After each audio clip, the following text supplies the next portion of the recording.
Hello, welcome to Lunch with Lee.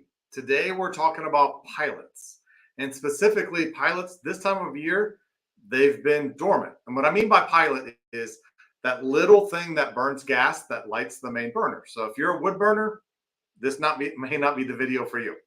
But there's a little tiny flame that so for some people stays on all the time, and for other people, you click a button on like the remote, and you will hear tick tick tick tick tick tick tick tick tick, and then the pilot will turn on, then the main burner will turn on.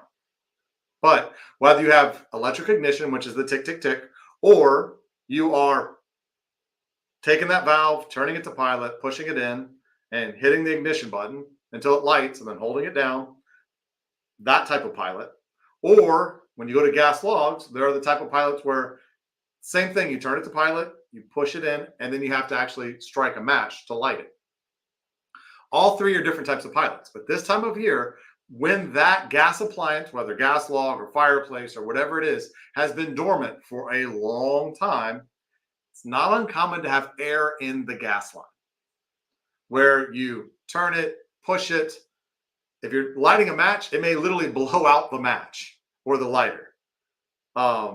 If you're trying to click the button, you're going to click and you're going to click and you're going to click and you're going to go forever. But you got to pass all that air out so that the gas comes out and lights. Right? If you are pushing the button, you hear the tick, tick, tick, tick, tick, where the electric ignition, you may have to go through a couple cycles of that to pass all the air out, and then we get gas, and then it will light, and then it will work correctly.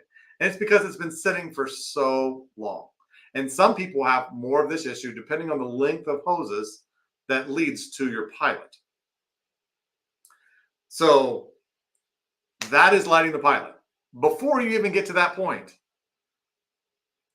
when's the last time it's been serviced? Because that pilot should be serviced once a year. We got to clean it. We got to make sure it's not clogged. There's a little tiny hole called an orifice that lets the proper amount of gas out into that pilot, which can clog.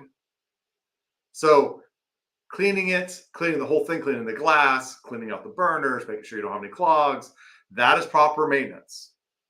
If you do not do proper maintenance to the pilot, the whole assembly thing, eventually it will not produce enough electricity and the whole thing will not work.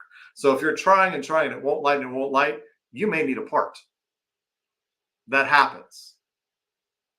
So maintenance first. Don't light something unless you're 100% sure. Let's properly maintain it. Let's make sure it's not leaking carbon monoxide into the house. Let's make sure the glass is clean so it looks good. And the embers, we got to vacuum out that burner, make sure they don't get clogged. Place the embers back on there properly. Make sure the gas is coming out in the right places. Make sure the logs that are in there are in the right spots. If they are not, I just had a customer who didn't, it will produce a lot of soot and it will create a lot of problems. So maintenance first, but when you're lighting that pilot, get that air out of the system so that the pilot will light correctly. And once it does, you should be good to go. So that's it for today. If you have any questions, please post it below, give us a call. Please share it, like it. We want to help as many people as humanly possible this winter. Thank you.